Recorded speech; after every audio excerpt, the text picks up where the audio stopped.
yet. My speech is about excellence, but in a really broad sense, so you'll just have to bear with me for a minute. First thing I want to say is that it's been absolutely amazing to get to meet so many of you this weekend.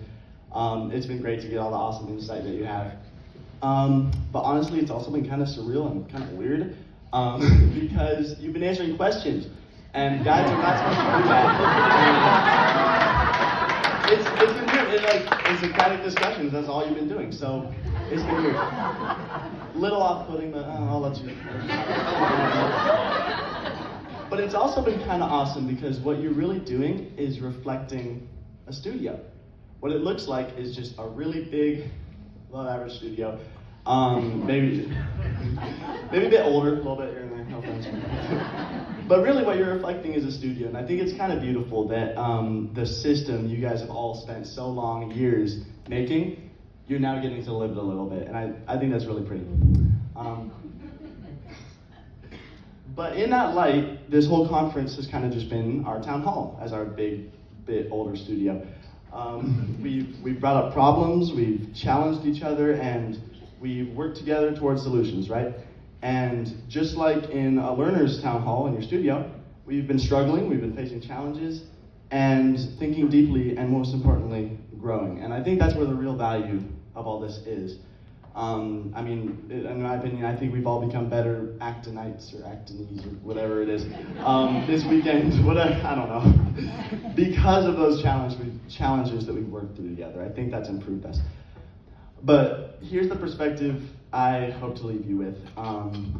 So you might be tempted to take all these solutions that we've created together over the last 2 days or so, like icy games or new studio systems, all that. And you might want to just bring them right home and just have them as answers, right?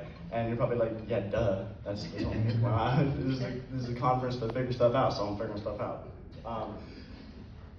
But before you do that and bring them home as answers, I'd encourage you to pause for a second. Pause for a second and think, man, I lost my spot. Speeches are hard, you guys. The desire to become, as a whole, more excellent. Hello, everyone. My name is Emma Rouse, and 2 years ago, that is who I was. Not in front, but behind the layers of mask I put to show and prove to everyone that I'm okay. Now, don't get me wrong, I really wanted to change. I really wanted to grow and to become something really incredible. But as much as I tried, and as far as I went, I couldn't. And the hardest part was that I didn't know why. And it wasn't until 2 years ago I was told that this weird little school called Acton was moving into my hometown that something started to change. When I first heard about Acton, I was like, oh, this is so cool, I'm good, I don't want to go. And as I contemplated this opportunity and what it meant for me and my future, inside I felt a spiritual unease and like something was off. And I decided to take a small, very little step and talk to my aunt and uncle who run Acton East Valley and be like, hey, if I did do this, what would it look like? In that conversation, we talked about the NGA. We talked about what Acton is and how it creates people. And they sparked a fire inside of me, a fire of possibility. After I had that conversation with them, I still wasn't sure. So I had to literally look in the mirror and tell myself to quit. To quit following this perfect little lie I had been living. And to quit the game that was designed for you to lose. The modern education. As I quit this game, I became something different. Because Acton, though it didn't change me, it gave me the hope. With the power to fail, the power to change, and the power to become. Thank you.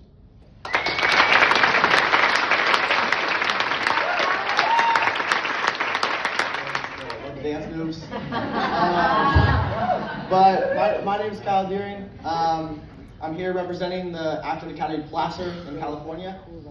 Right as I got introduced into IC, one letter stuck out to me in particular, which was intentionality. To give you a little bit of backstory,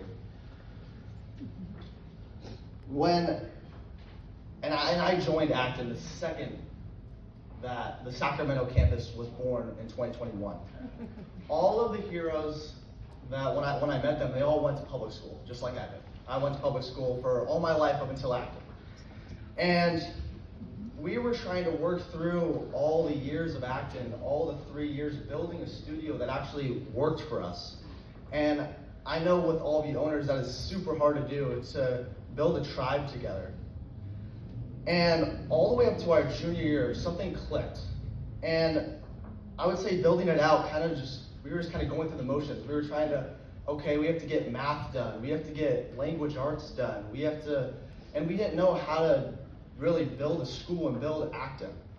And when Krista actually came into our studio, she sat us all down and went through everything intentionally. And if it wasn't for that intentional sit down, asking questions, building a tribe we never even knew that we could build, working out all the different things that we had going on, we'd most likely never be a flagship studio or a flagship campus. But through the start of my junior year, I thought it was crazy how well intentional about doing tasks actually is. If it was breaking down a little project into smaller tasks, if it was making somebody's day better. Intentionality has brought to be a whole different world I never even knew existed. And it changed the way I was showing up to my baseball practices and games. It was showing up the way I was running my business. It would change the way I go about Acton. And it changed the way I was going about my life. And that, being intentional about getting things done and taking time with them. And to end all Launchpad speeches today, I want to say thank you to each one of you for making me the person I am today. I get so many compliments, even from my own parents, from my friends, from their parents, about what Acton has created me to be. I would never know that I was going to be showcasing in Florida a speech in front of all these owners. And throughout my Acton career, I made a 5-figure business in a few months, playing baseball, working one extra job, all while going to Acton. And I just want to give a big thanks to all of you here today for making that possible. Thank you. Doing that. For those of you who don't know me, my name is Jaden Morse, and I want to talk to all of you about intentionality. To me, intentionality encompasses everything, from choosing to offer someone a kind word in a passing moment, to planting the small, deliberate seeds that can grow into something as massive as a multi-billion-dollar company. And trust me, I've learned this the hard way. When I first entered Launchpad, up until about my junior year, I was what you would call a slacker. I did just enough work to get by. No real urgency, no real ownership, just checking boxes. But junior year was a big turning point. And one of the biggest reasons why was Jocko Willink. Quick show of hands, have any of you heard of him? Okay, good, so quite a few of you. So for those of you who don't know who I'm talking about, Jocko Willink is a retired Navy SEAL turned serial entrepreneur, best known for authoring the New York Times best-selling book, Extreme Ownership. Inside this book, he talks about something important. Hell Week. During Navy SEAL training, Hell Week is almost 5 days of no sleep, freezing water, and non-stop pressure, where most people quit. Not because they're weak, but because they lose control mentally.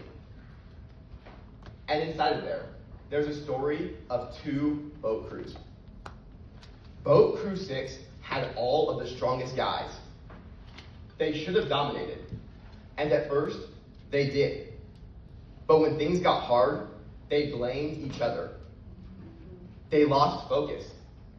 They reacted instead of leading. Boat Crew 1 wasn't the strongest, but they had something better. Their leader took ownership. No excuses, just solutions.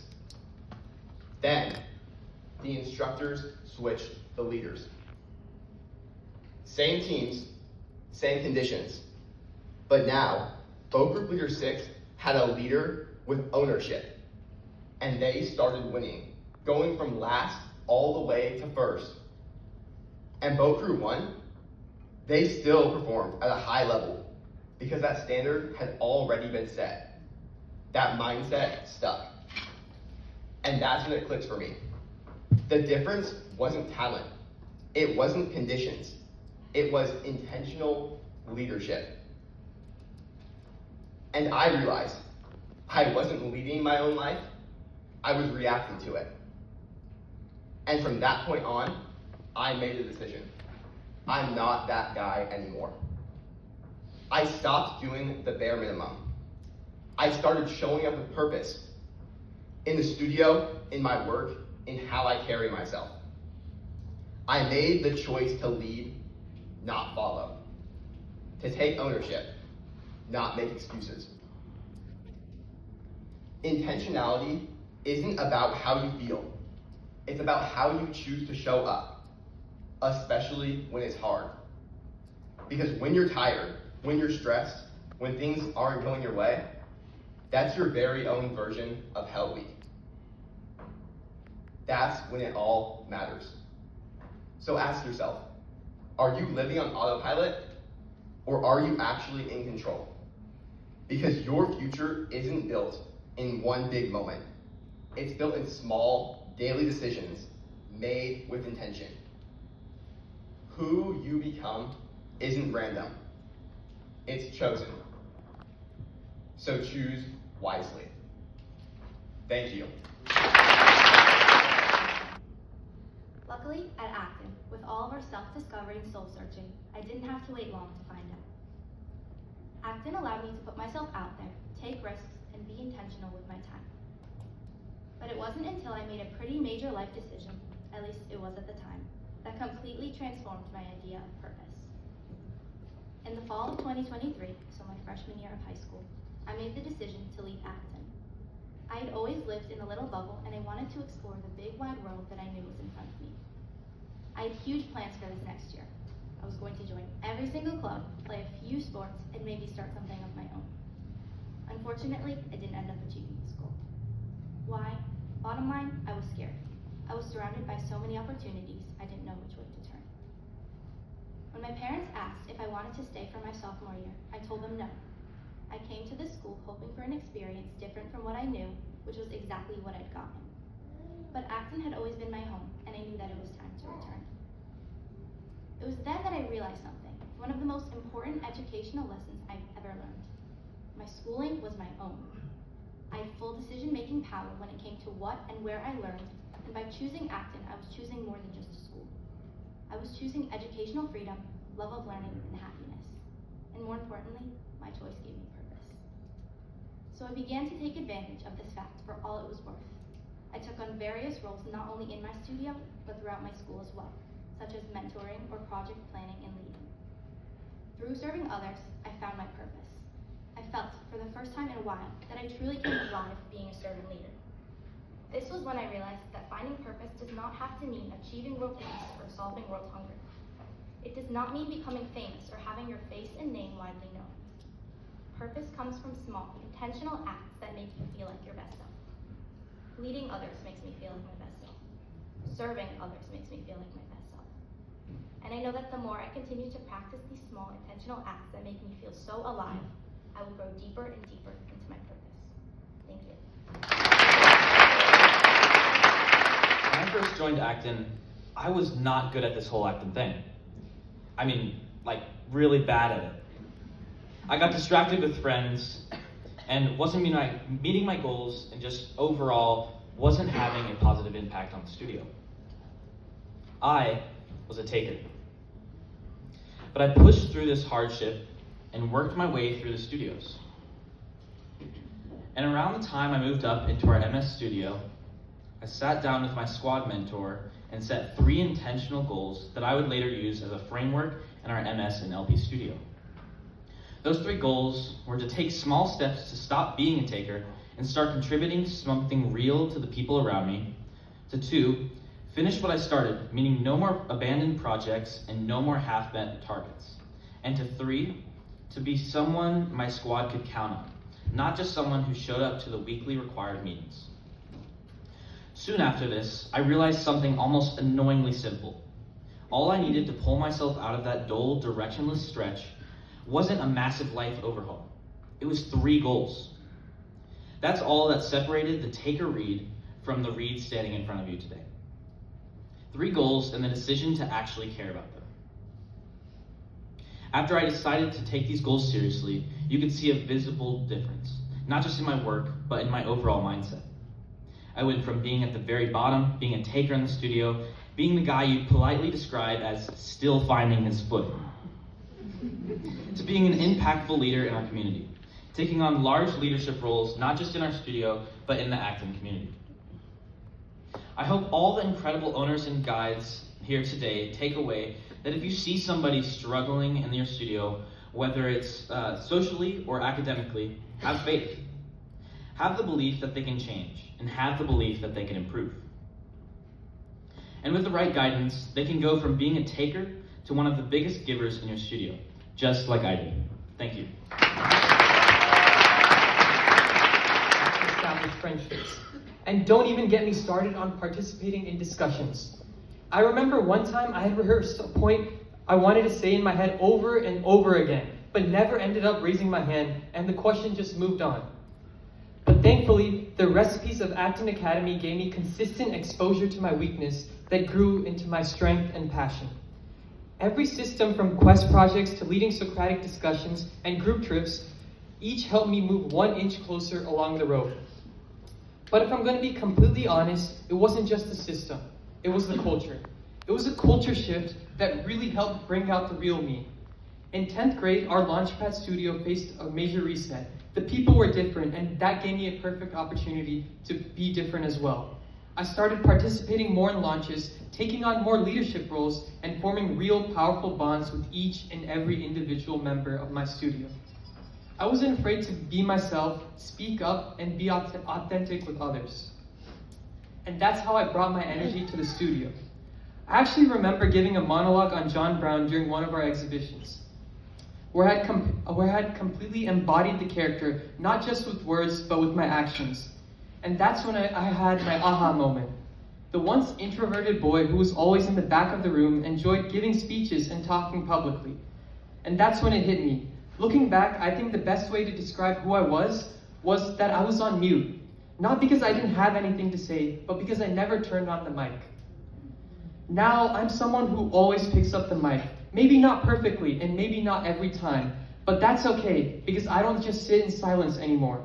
And it's actually kind of funny, because if the old me were standing here speaking at this conference, he would have laughed, or more realistically avoided eye contact and found any possible way to just not give this speech. But at the end of the day, the kid who used to felt left out of the story somehow became the person who enjoyed telling it. So I guess the real question is, how many of us are still living on mute? Not because we don't have anything to say, but because we are too afraid to say it. Acton didn't give me a voice. It just forced me to realize it was there the whole time. I just had to turn it on. The world doesn't need more people on mute. It needs your voice. So turn on your mic. Thank you. My name is Luciana Figueroa. I'm 17 years old, and I come from Acton Academy in Guatemala. And out of all of the IC categories, intentionality is where I've seen the most growth in myself. I've been in Acton since I was 5 years old. and now I'm 17. For those of you who are doing the math, yes, that's 12 years of my life. Honestly, Acton has become my second home, and I think for many learners, it becomes that the moment you walk through its doors. But when I first started, intentionality didn't really exist for me. I was little. I just went with the flow. I did what was asked for me. I wasn't being intentional. I was just doing what I was told and hoping that it was enough. Of course, there were things I cared about. I remember always asking for more math work because I felt like I needed it. And I loved business fairs. I've always loved the idea of earning my own money. But still, I wasn't being intentional. I was just participating. As I grew older, something started to change. My freedom increased, which I loved, but so did my responsibility. And at first, I didn't like that part as much. I had more work, more ownership, and I struggled a lot. It actually took an honor code in Discovery for me to realize something very important. Just because I said I need a work didn't mean that the work would magically get done. I was procrastinating, I was avoiding, drifting. And that's when it hit me. If I wanted results, I had to be intentional. I had to show up and actually put in the time and effort my work required. From that moment on, things started to shift. I became more intentional, not just with my work, but with how I spend my time, what I prioritize, and who I was becoming. And that brings me to today, to Launchpad, where I am 1 year away from graduating, and where I faced one of my biggest challenges yet, the NGA. At the beginning, I saw it as just another badge, something to complete. But then Gabby told me something that really stayed with me. She said she didn't want us to see the NGA as part of our work. She wanted us to see it as our life. And that changed everything for me. Since then, I've put in the extra hours, I've done more interviews, and explored more deeply. But most importantly, I've enjoyed the process. I no longer see it as work. I see it as a way to discover who I am, what I love, what I don't, and what I want to become. At Acton, we say everything's negotiable. But for me, my NGA is no longer something I want to negotiate. It's something I choose every single day. And I think that's the biggest difference between who I was and who I am now. Before, I waited for things to happen, and now I choose them. And I think that's what Acton really does. It doesn't just give you freedom, but it teaches you how to use it. Thank you. As the books that I read every day, and I was loath to set an intention for myself because setting that intention meant that it was real. Then I joined the Launchpad studio, and at our campus, the program is solely for juniors and seniors focusing on NGA. I can no longer view my dreams as fictional, and with Launchpad's extreme intention, I built a habit of doing the impossible. That includes 3 writing apprenticeships and around 20 author interviews, starting a podcast with my mom, creating a social media account for my writing, and best of all, finishing the first draft of my first ever novel. Along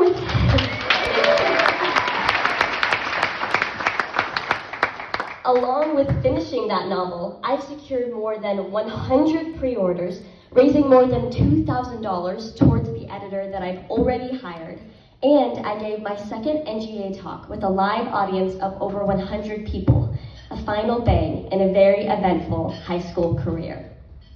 As of today, I'm still working on my second draft, but honestly, thinking about how far I've come is insane. Most people think of intentionality as doubling down and working hard, but it's more than that. Being intentional is defined as actions done on purpose, willful, and not an accident. I was someone who refused to set an intention and believe in it because I didn't believe in myself. Now, I've turned into someone who is willing to do terrifying things to achieve her dreams, from asking strangers on the internet for money to coming back day after day to a seemingly hopeless writing project. I have no clue how I'm going to publish this book, but I know that it won't be on accident. Acton has taught me to live intentionally. Launchpad has blessedly forced me to do the impossible. I'm so grateful for my school. It has truly changed my life, changed me. The NGA program has enlivened me and empowered me to know that I really can find my calling and change the world. Thank you.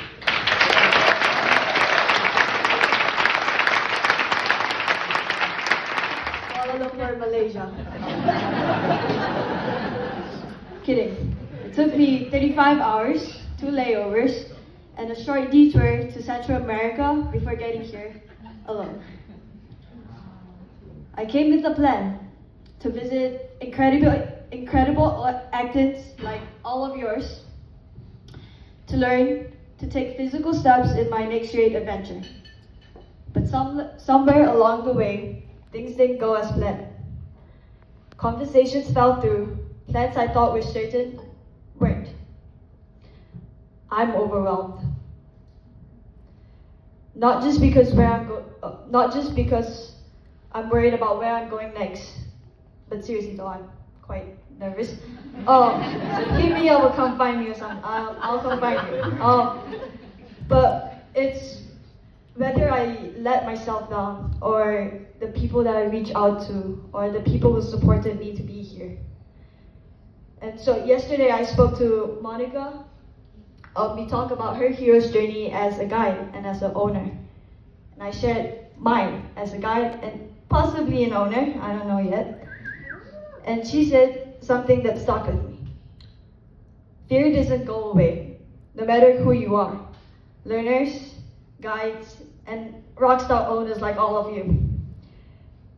There's always a tons of reason to say no, but sometimes there's only one reason to say yes. And that has to be enough. And that has made me rethink something. It's excellence. Because I used to think excellence meant that I had everything figured out.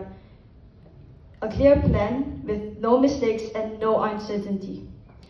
And which, by that definition, I probably am not living up to it. Because I don't even know where I'm going after Florida. But now I see it differently. Excellence is showing up when things don't go as planned. It's moving forward when you don't feel ready. It's choosing to say yes, even when fear is louder and bigger than the confidence. Not perfectly, not all at once, but with intention. Right now, I know I don't have everything figured out, and I'm still unsure what the next few weeks might look like for me, but I'm here. I'm choosing to take it slow, to do it scared, and to do it anyway. And maybe that's what excellence really is about. Thank you.